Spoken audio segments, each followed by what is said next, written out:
नमस्कार प्यारे साथियों। आरआरबी ग्रुप डी की तरफ से एक नई अपडेट देखने को सामने मिल रही है।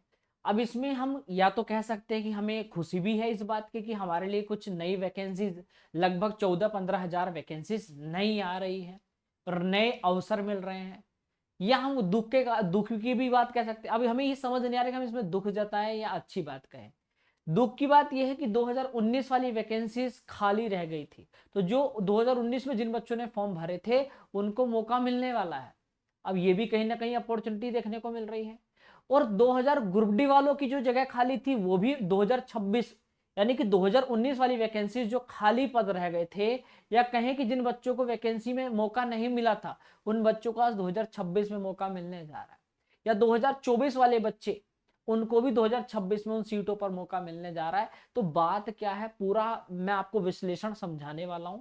तो नई अपडेट आई है, इस अपडेट को मैं पूरा आपको समझाने का प्रयास करता हूं और इसमें क्या क्या बातें कही गई हैं सब कुछ मैं समझाऊंगा, ठीक है। तो इसमें किस प्रकार की वैकेंसीज है पहले मैं आपको एक क्लियर कर देता हूं। देखिए, बिल्कुल तथ्य पर बात करेंगे एकदम सटीकता के बाद।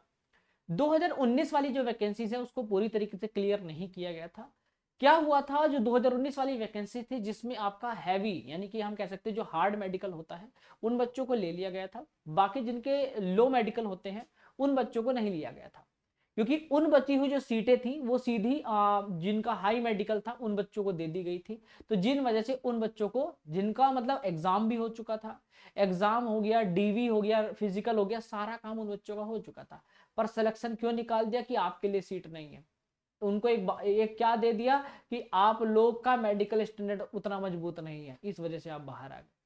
तो ये कारण एकदम सही नहीं था। तो इस वजह से उस समय लगभग 14-15 हजार बच्चे जो थे जिनका सिलेक्शन होना था, क्योंकि वैकेंसी 1,03,000 थी, तो उन बच्चों की जगह पर, ठीक है, तो क्या हुआ, वही चीज फिर 2024 में हुआ। 2024 में वैकेंसीज आई। 2024 में बहुत सारे पद ऐसे रहे जो खाली हुए, और खाली हुए क्योंकि बहुत सारे बच्चे कहीं ना कहीं इधर उधर सेलेक्ट हो गए, क्योंकि 24 वाली वैकेंसीज आई ना, तो एग्जाम हुआ, काफी समय बाद एग्जाम हुआ, क्योंकि कोर्ट केस का चक्कर भी बीच में हो गया, तो बच्चे इधर उधर कहीं ना कहीं सेलेक्ट हो चुके थे, जिस वजह से पद जो खाली हुए उन पदों को भी निकाल कर 2026 में इंक्लूड किया जा रहा है और उन बच्चों को मौका दिया जा रहा है। अब बात ये आती है, क्या आपको इसका बेनिफिट मिलने वाला है? नहीं। अब बहुत सारे बच्चे कहेंगे सर तो 2025 वाली जो प्रक्रिया है इसका क्या हुआ, वो जो 26 वाली वैकेंसीज आ रही है इसका क्या होगा? मैं सारी बात करने वाला हूँ, तथ्य पर बात करता हूँ, आपको हमेशा पता है चैनल रीजनिंग बाबा आपका है, सब्सक्राइब कर लेना। हमेशा यहाँ पर आपको रेलवे स्पेशल, ये चैनल ही रेलवे स्पेशल है मेरे भाई, तो इस चैनल को सब्सक्राइब कर लेना, आपका प्यारा सा चैनल रीजनिंग स्पेशल चैनल। देखो आइए समझा देता हूँ पूरा डिटेल। 2019 वाले जो बच्चे हैं उनके लिए लॉटरी है, और 2024 वाले जो हैं उनको जो इंतजार कर रहे हैं, क्योंकि ये प्रक्रिया भी कंप्लीट नहीं हुई। जी हाँ साथियों, ये प्रक्रिया भी कंप्लीट हुई नहीं ग्रुप डी की 2024 वाली। तो आप 25-26 के बारे में, तो आप 26 तक सोचने जा रहे हो, पर अभी तो यही प्रक्रिया कंप्लीट नहीं हुई। समझाता हूँ, देखिए 2019 वाला बैच जो कि तेज ट्रैक नियुक्ति यानी दस्तावेज सत्यापन और शामिल होना शुरू हो गया था। 2024 वाला बैच जिसमें इंतजार अवधि, नई भर्ती प्रक्रिया और परीक्षा तिथियों की घोषणा बाकी, ठीक है। तो बात ये आती है, इसकी पूरी सच्चाई क्या है समझते हैं। ये नोटिस वायरल हो रहा था, आपने देखा भी होगा। ये नोटिस है, मैं आपको बता देता हूँ, 20 तारीख का, 20/3/2026, ठीक है। ये 20 तारीख का नोटिस है, ठीक है। इस नोटिस में साफ साफ कहा गया है कि रेलवे ने जो खाली पदों को जो तुरंत भरने के लिए एक अप्रत्याशित कदम उठाया है। रेलवे से जवाब बच्चों ने मांगा कि सर ये हमारे साथ ऐसा अन्याय क्यों हुआ। इसके ऊपर बहुत सारी बहस हुई, ट्विटर कैंपेन हुए, सारे काम हुए, ठीक है। तो इस बात को सुनते हुए फिर आरआरबी ने इस पर गौर फरमाया, और आज इस वैकेंसीज को जो 2019 में जिन गलतियों के कारण इस वैकेंसीज को, जो पद है उनको खाली छोड़ा गया था, तो उन बच्चों को फिर से मौका दिया जा रहा है। तो 2019 वाले बैच के जो छात्र पहले छूट गए थे उन्हें सीधा नौकरी यानी डीवी के लिए बुलाया जाएगा, या तो अगर जिन बच्चों का, बहुत से बच्चों का डीवी भी हो चुका था, तो उनको सीधा नौकरी पे बुलाया जाएगा, और जिनका डीवी नहीं हुआ था उनका डीवी कराकर और फिर उनको सेलेक्ट।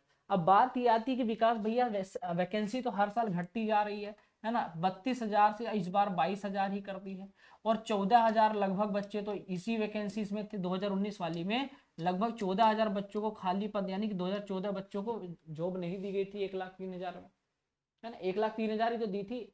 तो यानी अगर 14,000 ऐड कर दे तो 1,17,000 थी, है ना। तो जॉब कितने को मिली, 1,03,000। तो कहने का मतलब क्या है मेरे भाई, इसका मतलब हम यहाँ सीधा सीधा कह सकते हैं ना, तो अगर इस 14,000 वैकेंसीज को क्लियर कर देंगे तो डीवी होते या सीधा जिन बच्चों को ज्वाइनिंग दी जाएगी तो वो पद तो ऑटोमेटिक फिल हो जाएंगे।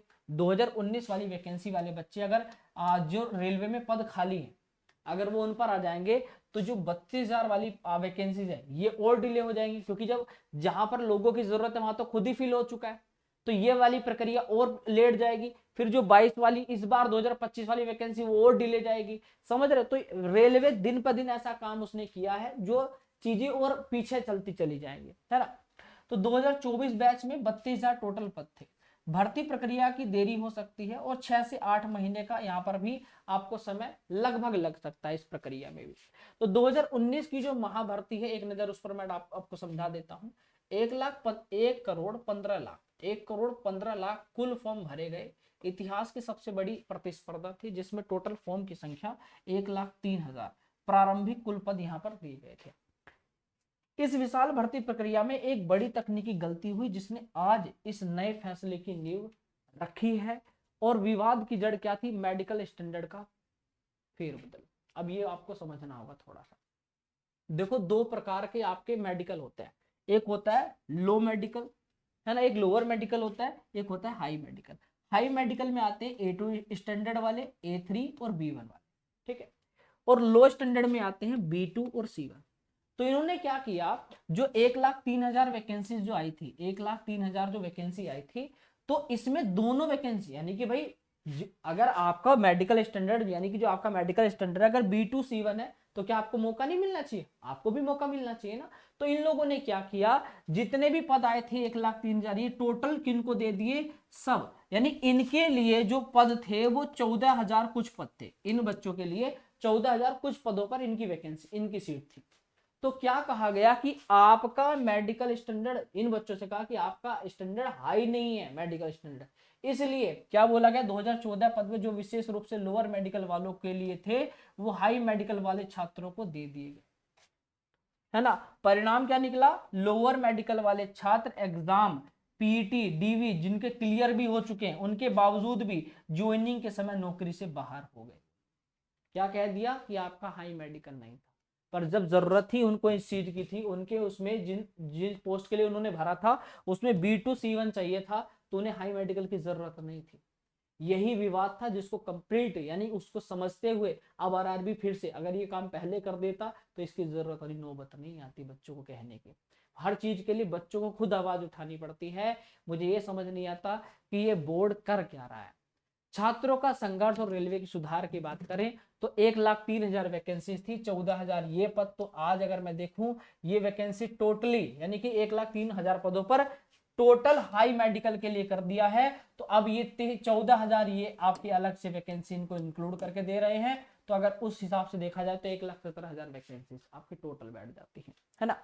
तो कहने का मतलब है विरोध की बात करें तो छात्रों ने अपना हक छीनने के पर भारी विरोध किया, कोर्ट केस भी किया। रेलवे ने गलती भी मानी, ऐसा नहीं कि मानी नहीं, सुधार भी हुआ, रेलवे ने गलती मान ली है क्योंकि हाई मेडिकल वाले ज्वाइनिंग कर चुके थे और रेलवे ने 14,000 जो नई रिक्तियां हैं उन वैकेंसीज को इसमें जोड़ दिया है, ठीक है।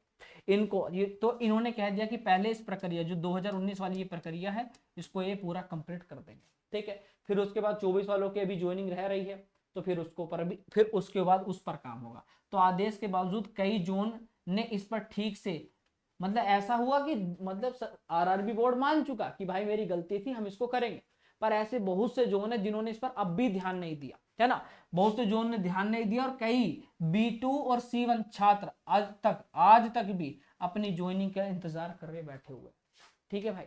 तो 2024 का संकट, अचानक इतने पद खाली हुए क्योंकि भाई इसमें कोर्ट केस भी हुआ, बहुत सारे झंझट हुए जिस वजह से बच्चे इधर उधर जो गए हैं। तो यहाँ पर जो इस 32,000 में जो पद खाली निकले हैं वो भी हमारी 26 वाली वैकेंसीज में इंक्लूड करके देंगे ये लोग, ठीक है भाई।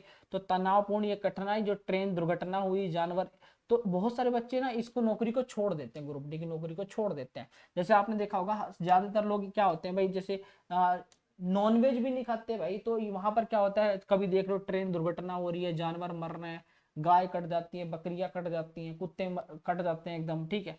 तो कटना वटना ये सब चीज देख कर नहीं, आपको जब देखते हैं तो बच्चे घबरा जाते हैं भाई, तो नौकरी छोड़ देते हैं कि भाई बहुत बेकार है ना, ये सोचते हैं।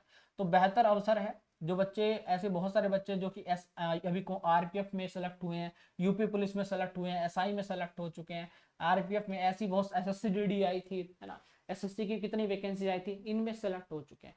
तो उन बच्चों ने इस पदों को जो खाली छोड़ा है, तो अब उन पर भी आगे प्रक्रिया वैकेंसी जो है 26 वाली में बढ़ाकर यानी इंक्लूड कर कर दी जाएगी। और डिपार्टमेंटल एग्जाम पास करके ऊंची पोस्ट पे प्रमोशन भी इन पर। और नतीजा ये निकलता है कि रेलवे में रोजाना सैकड़ों पद खाली हो रहे हैं, जिन्हें सिस्टम चलाने के लिए तुरंत भरना बहुत जरूरी है। तो रेलवे की मजबूरी है, समय की भारी कमी है। तो भैया बात यही आ रही है कि 2024 की जो 32,000 पदों पर भर्ती प्रक्रिया, अभी लंबा सफर इनका बाकी है। आंसर की पर अभी ऑब्जेक्शन, रिजल्ट और पीईटी डीवी ये सारा कुछ ही रह रहा है, ठीक है भाई। तो अभी 2019 की प्रक्रिया करेंगे, फिर ये 24 का, अब सोचो 24 अभी 19 का पूरा करने के बाद फिर 24 पर काम करेंगे, कब 25 की प्रक्रिया पूरी होगी और कब 26 की होगी फिर, है ना। आज 26 में आप बैठे हो और अभी पुरानी वैकेंसी कंप्लीट नहीं हुई है, बताया। तो कम से कम मान के चलना कि जो 2024 वाली प्रक्रिया ये वैकेंसी है, इसको पूरा होने में 6 से 8 महीना कम से कम लग जाएगा, ठीक है भाई। तो आज बात ये आती है कि 2019 बनाम 2024, जी हाँ, रेलवे ने 2019 को क्यों चुना, क्योंकि इनका रिटन एग्जाम भी हो चुका है, इनका फिजिकल भी हो चुका है, इनका डॉक्यूमेंट वेरिफिकेशन भी हो चुका है। कुछ बच्चे हैं जिनका डीवी नहीं हुआ है, ठीक है, नौकरी के लिए भी तैयार है, बस इनको क्या है, जो बच्चे 14,000 कुछ हैं इनको सीट मिल जाएगी, ठीक है। तो इतना समझ लो कि 2019 के छात्रों को सिर्फ एक ईमेल भेजकर अपने 5 से 10 दिन में ये लोग ड्यूटी पर रख लेंगे इनको, ठीक है, काम इनका बन जाएगा, समझ गए ना। रही बात 2024 के बैच की, तो भैया इनका 2024 के बैच का इन्होंने ऑब्जेक्टिव पेपर यानी कि रिटन एग्जाम तो करा ही दिया है। बाकी पीईटी डीवी, जब आप बताओ ये बच्चे जब सीट पर आ जाएंगे, जो वैकेंसी इनको खाली लग, अगर इनको बहुत ज्यादा ही खाली पद की अपेक्षा होती तो लाख वैकेंसी देते, ये क्यों घटाते जा रहे, क्योंकि इनको जरूरत ही नहीं है इतनी। और जब वही 2019 वाले फिल कर लेंगे तो ये लोग कहाँ चले जाएंगे, पेंडिंग में। तो इनको ये समझ लो कि 6 से 8 महीने और पीछे फेंक दिया इन लोग को, 2024 वालों को। तो अब 25 वालों, तुम कहीं 2027 में तुम्हारी ज्वाइनिंग होगी, और जो 26 वाले तुम कहीं 28 में, 2028 के लास्ट में तुमको मिलेगा मामला, समझ गए भैया। चलो, तो नई नोटिस का अंतिम फैसला ये है कि डेटा की मांग है, ठीक है। ये सभी रेलवे जोन से पूछा गया है कि उन्हें कितनी अपना रिप्लेसमेंट स्टाफ की, तो यानी कि जो वैकेंसीज खाली हैं या जिन बच्चों ने अपनी सीट को छोड़ दिया है, तो कितने नए पद चाहिए, ठीक है, 10 20 50 जो भी पद चाहिए उन्होंने अपनी मांगी है। और 2019 की वापसी, यानी इन खाली पदों पर 2019 के उन B2 और C1 यानी लोअर मेडिकल और वेटिंग वाले, जो वेटिंग पे जो बच्चे बैठे हुए हैं, उन छात्रों को भरा जाए और पीछे छूट गए थे उनको भी यहाँ पर लिया जाए, ठीक है। साथ ही साथ नो फ्रेश डीवी, जी हाँ, जिनका डॉक्यूमेंट वेरिफिकेशन पहले हो चुका है उन्हें दोबारा फ्रेश डीवी के लिए नहीं बुलाया जाए, सीधे ज्वाइनिंग मिलेगी, ठीक है भैया। तो ये तीनों पॉइंट हमारे बहुत इंपॉर्टेंट थे। बाकी मेरा इस वीडियो से आपका एक ही माध्यम था आपको समझाने का, ठीक है, कि देखो भाई रेलवे आज भी वैसा ही है जैसा पहले था। हाँ, ये मुझे बड़ा अच्छा लगा कि चलो भाई उन बच्चों को मौका मिलेगा जिनकी उम्मीदें टूट गई थी, जिन्होंने रिटन एग्जाम दिया, फिजिकल दिया, डीवी भी दे दिया था, जिनका डीवी भी, ऐसे ही बहुत सारे बच्चे जिनका डीवी नहीं हुआ था, चलो मेरे भाई आपको मौका मिल रहा है। पर दुखी की बात यह है कि 2024 वाली वैकेंसीज इस साल आपकी क्लियर नहीं हो पाएगी दोस्त। इस साल अगर होगी तो कहीं लास्ट में जाकर नवंबर दिसंबर में वो क्लियर होगी, यानी उनको कहीं ज्वाइनिंग मिलेगी। और फिर 2025 वालों को 2027 में कब मिलेगी ये कहना बहुत मुश्किल है। और 26 वाली वैकेंसी जो आ रही है, मैं इतना कहूंगा मेरे भाई, आप एनटीपीसी की तैयारी करो या आप किसी एसएससी या स्टेट एग्जाम में पहुंचो, यहां पर करियर बर्बाद बिल्कुल नहीं करना। क्योंकि भाई आप मेरे छोटे भाई जैसे हो, आप मेरी बहन जैसी हो, मैं अपना एक्सपीरियंस ये शेयर करूंगा कि मैं इस रेलवे ग्रुप डी की वीडियो ले लेके मैं बहुत वीडियो ले चुका हूं दोस्त। पर मैं इस बात को जरूर कहूंगा, आज तक नहीं कहा, कि आपको बहुत सारी अपॉर्चुनिटी मिलेगी, पर अपनी लाइफ के साथ खिलवाड़ मत करो। एक तो इतनी तगड़ी कोई पोस्ट नहीं है कि भाई अब तुम राजा बन जाओगे, ठीक है। पर हाँ, इतना जरूर कहूंगा, जब आपको जल्द ही कोई नौकरी ही नहीं, अवसर ही नहीं, 2019 की वैकेंसी 2024 में आई 5 साल बाद, और फिर भी वैकेंसी को ढंग से क्लियर नहीं किया, आप सोचो कितना दुख का विषय है हमारे साथ। तो मेरे भाई जो इस बार बच्चे फॉर्म भरे हुए हैं, एग्जाम अभी मैं ये नहीं कहूंगा कि एग्जाम मत दो, 2025 वाली वैकेंसी जब भाई तुमने फॉर्म भरा है तो दे देना, नौकरी लग गई तो गोल्डन अपॉर्चुनिटी, नहीं तो अगले एग्जाम को टारगेट करना ही करना दोस्त, ठीक है। बाकी तुम्हारा रीजनिंग 30 नंबर का आता है, तुम्हारा भाई का वादा है, पिछले बैच में करवाया था, इस बैच में भी 30 का 30 में वादा है, आपको एक क्वेश्चन छूट के नहीं आएगा, ठीक है। डेली इस चैनल पे पढ़ाता हूँ, डेली शाम को 7 बजे इस चैनल पे पढ़ाता हूँ, अपना टाइम पे आओ, डेली 2 घंटा क्लास चलती है, मजा आ जाएगा, कुछ बचने वाला नहीं है मेरे भाई, ठीक है। तो जो बच्चे नए हो चैनल को सब्सक्राइब कर लेना, तुम्हारा भाई हमेशा तुम्हारे साथ खड़ा है, पर मैं जो गलत चीज है देखो भाई मैं साथ नहीं दे सकता, मैं 100% खड़ी बात कहूंगा भाई, बुरा मत मानना। बाकी मेरे भाई जो साथी तैयारी कर रहे हैं, आप लोग को पता है कि हमारे एग्जाम में कितने क्वेश्चन आते हैं, 100 क्वेश्चन आते हैं, तो मुझे कमेंट करके बताना 100 में से आप लोग का स्कोर कितना आ रहा है, मुझे एक बार कमेंट करके बताना। मैं सर इस जोन से हूँ, मैं सर इस जोन से, है ना सर, मैं इस जोन से मैंने फॉर्म भरा है, ठीक है, ये मेरी कैटेगरी है, ठीक है, और मेरा स्कोर सर इतना आ रहा है, मुझे एक बार कमेंट करके बताएं।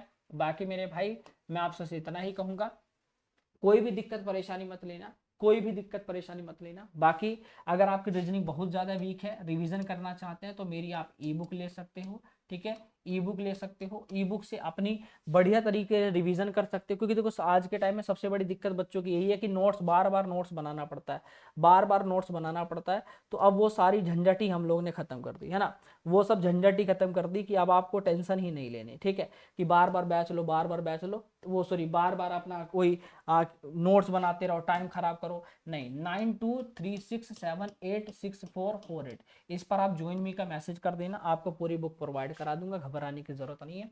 बाकी जो बच्चे रिवीजन करना चाहते हैं तो भाई आरआरबी ग्रुप डी के बैच से रिवीजन कर लो, एग्जाम में काफी समय है, आपका पूरा अप्रैल है, अभी मार्च चल रहा है, अप्रैल आपको मिल रहा है, मार्च के बाद अप्रैल मई जून, और कहीं जून के लास्ट वीक या जुलाई में एग्जाम आपका होगा, तो लगभग लगभग 3.5 या 4 महीना तुम्हारे पास रहेगा मेरे दोस्त। तो आप लोग क्या करें, इतने समय में अपना बढ़िया रिवीजन हो जाएगा। आप अगर इस बैच में अगर जाएंगे तो आपको यहाँ पर सारी ई बुक, जीएस की, मैथ की, रीजनिंग की सारी ई बुक मिल जाएगी प्रैक्टिस के लिए, कोई बुक खरीदने की नहीं पड़ेगी जरूरत, ठीक है। क्या करना, आप जाना सीधा रेलवे एग्जाम पे जाना, जैसे आप रेलवे एग्जाम में जाएंगे आपको वहां पर दिखेगा आरआरबी ग्रुप डी का संकल्प बैच, ये रहा, ठीक है, और सबसे सस्ता बैच है। और मालवीय क्लासेस ने एक ऐसा काम किया है भाई कि आपको लाइफ टाइम वैलिडिटी, आप बच्चा, एक गरीब बच्चा यही परेशान होता है, गरीबी यही दुखी का कारण होता है कि बच्चा बार बार बैच लेता है, पर इंडिया में ऐसा कोई नहीं करता जैसा हम लोगों ने किया है। अगर आपने इस बैच को बाय किया ना, आपने इस बैच को बाय किया, इस बैच को आपने यहाँ कूपन कोड एक लगा देना M12, अब आपकी जिंदगी भर आपको कभी बैच नहीं लेना पड़ेगा। आपने M12 लगाते 399 रुपए में आपको ये बैच मिल रहा है ना, सिर्फ 399 में ये बैच नहीं, आपको 399 रुपए में सिलेक्शन मिलेगा, आप 399 सिलेक्शन लेने के बाद ही घर जाओगे दोस्त। यानी आरआरबी ग्रुप डी का बैच नहीं आपने 399 ये तो लिया ही लिया, इसमें आपको live lecture, recorded lecture, PDF notes, e books, पूरा लाइव बैच सब कुछ आपको मिल जाएगा। पर इस बैच के साथ अगर आप इसके बाद कोई नेक्स्ट एग्जाम, मान लो आपका सिलेक्शन हो गया, आपने सोचा एनटीपीसी की तैयारी करूं, सीजीएल की करता हूं बाद में, तो आप जिस भी एग्जाम का फॉर्म भरोगे ना नेक्स्ट, वो आपको निःशुल्क मिलेगा, आप, आपका भाई, आपकी बहन जो भी तैयारी करेगा, 1 रुपया चार्ज नहीं लगेगा। यानी मालवीय क्लासेस ये कहता है कि आपको, आपके परिवार को लाइफ टाइम वैलिडिटी देते हैं, कभी भी आप तैयारी करेंगे, किसी पोस्ट पर रहकर भी नेक्स्ट एग्जाम की तैयारी करोगे, आपको पूरा बैच निःशुल्क मिलेगा, आपको 1 रुपया देना नहीं पड़ेगा। बच्चे की यही परेशानी होती है, साल में 5 फॉर्म भरे तो 5 बैच ले, अगले साल फिर 5 फॉर्म भरे तो फिर 5 बैच ले। अब ऐसा नहीं होगा, शिक्षा में क्रांति होगी मेरे दोस्त, घबराइए मत, जाइए Malviya classes official app download करिए, सिर्फ M12 कूपन कोड लगाकर, जितने में एक रिचार्ज होता है, ऐसे ही एक रिचार्ज, ये सिर्फ आपकी, जैसे आप 1 महीने का रिचार्ज अपने फोन में कराते हैं, ये आपकी लाइफ का रिचार्ज है। अगर आपका एक बार सिलेक्शन हो गया तो आपकी पूरी जिंदगी उसी एक रिचार्ज में कटेगी, आप समझ सकते हो, ठीक है। तो जिंदगी आपकी है, फैसला आपका है, करना कैसा है। बाकी आपका साथ हम जरूर देंगे लास्ट तक, फाइनल गाइडेंस आपको। लास्ट टाइम में मैराथन 25 चैप्टर की पिछली मैराथन कराई थी, याद होगा। बाकी 21 दिन मैराथन, 30 दिन 30 मैराथन, मैंने पूरा बैच आपका 190 लेक्चर में कवर कराया। आगे भी प्रयास रहेगा कि आपके एग्जाम के लिए नस्ते नाबूद कर देंगे। आपका शाम को 7 बजे डेली लाइव आइए समय पर, और अपनी रीजनिंग की बढ़िया प्रैक्टिस करिए इस चैनल के माध्यम से भी। नमस्कार साथियों, जो नए हो चैनल सब्सक्राइब, वीडियो को एक बार शेयर कर दो कि भाई टेंशन मत लो, विकास भैया साथ है। धन्यवाद।